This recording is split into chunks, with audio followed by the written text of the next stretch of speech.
श्री राम तथा चारों भाइयों की शिक्षा पूर्ण होने के चारों भाई राजमहल में वापस लौट जाते हैं।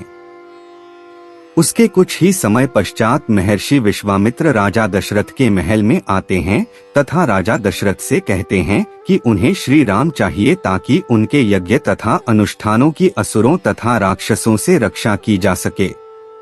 राक्षस हमेशा हमारे यज्ञ में बाधा डालते हैं और यज्ञ को पूरा नहीं होने देते, इसलिए हम राम को अपने साथ ले जाना चाहते हैं ताकि वह हमारे यज्ञ तथा अनुष्ठानों रक्षा कर सकें।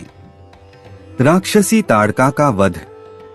श्री राम तथा लक्ष्मण विश्वामित्र के साथ उनके आश्रम में चले जाते हैं, जहां पर विश्वामित्र श्री राम को बताते हैं कि एक राक्षसी ताड़का उनके हर यज्ञ में विघ्न डालती है तथा उसका विनाश करना आवश्यक है। यह माना जाता है कि राक्षसी ताड़का एक यक्षिणी थी। महापुराण में वर्णित है कि यक्षिणियां स्वयं मां दुर्गा की शक्ति का अंश होती है, इसलिए वे बहुत शक्तिशाली होती है। इसलिए श्री राम और लक्ष्मण विश्वामित्र के साथ राक्षसी ताड़का के निवास स्थान पर जाते हैं और उसको ललकारते हैं।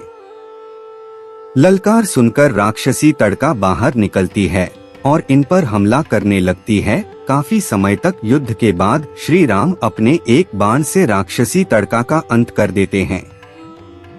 उसके बाद विश्वामित्र श्री राम और लक्ष्मण को अपने आश्रम में ठहर आते हैं। अगले दिन जब ऋषि विश्वामित्र यज्ञ कर रहे होते हैं, तब सुबाहु तथा मारीच नाम के दो राक्षस उनका यज्ञ भंग करने के लिए कुछ राक्षसों को साथ ले आते हैं। लेकिन श्री राम और लक्ष्मण पहले से ही वहां यज्ञ की रक्षा में तैनात होते हैं और मैं दोनों अपने दिव्य बाणों से सभी राक्षसों का अंत कर देते हैं। अहिल्या का उद्धार। अहिल्या स्वयं ब्रह्मा देव की पुत्री थी। अत्यंत रूपवती होने के कारण देवराज इंद्र की नियत अहिल्या पर खराब हो गई। इसके पश्चात भी अहिल्या की शादी महर्षि गौतम से हो गई। इससे देवराज इंद्र बहुत क्रोधित हुए और उन्होंने उन दोनों से बदला लेने की सोची। एक रात देवराज इंद्र ने मुर्गे का रूप धारण करके ऋषि गौतम के आश्रम के बाहर जाकर बांग देनी शुरू कर दी। उसकी आवाज सुनकर गौतम को लगा कि सुबह हो गई है और वह प्रतिदिन की तरह अपना कमंडल लेकर गंगा स्नान करने के लिए चल पड़ते हैं। पीछे से देवराज इंद्र ऋषि गौतम का वेश धारण करके अहिल्या के पास चले जाते हैं और उसके साथ समागम करते हैं। जब ऋषि गौतम गंगा तट पर स्नान करने के लिए पहुंचते हैं तो उन्हें यह आभास होता है कि अभी सुबह हुई नहीं है। अवश्य ही किसी ने उनके साथ छल किया है, इसीलिए वह तुरंत अपने आश्रम की तरफ चल देते हैं। ऋषि गौतम अपने आश्रम पहुंचते हैं तो वह देखते हैं कि उन्हीं के भेष में एक व्यक्ति उनकी कुटिया से निकल रहा है। ऋषि गौतम परम तपस्वी थे, इसलिए वह छल वेश में भी देवराज इंद्र को पहचान जाते हैं और उसे कुरूप होने का श्राप देते हैं।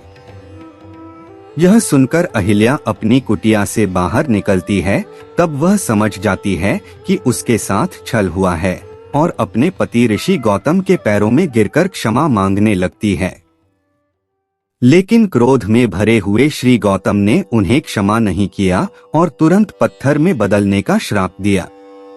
बार बार मिन्नत करने के बाद ऋषि गौतम को अहिल्या पर दया आ जाते हैं और वह उसके मुक्ति का मार्ग बताते हैं। जब भगवान विष्णु राम अवतार में पृथ्वी पर आएंगे तब वह अपने चरणों से स्पर्श करके तुम्हें इस श्राप से मुक्त करेंगे। ताड़का वध के बाद जब महर्षि विश्वामित्र श्री राम और लक्ष्मण के साथ जनकपुरी की तरफ रवाना होते हैं, तब वह ऋषि गौतम के आश्रम से होकर गुजरते हैं, जहां पर वह श्री राम को अहिल्या की कहानी बताते हैं। तब श्री राम अपने पैरों से स्पर्श करके पाषाण में परिवर्तित हो चुकी अहिल्या को शाप मुक्त कर देते हैं और इस तरह भगवान राम के द्वारा अहिल्या का उद्धार हो जाता है।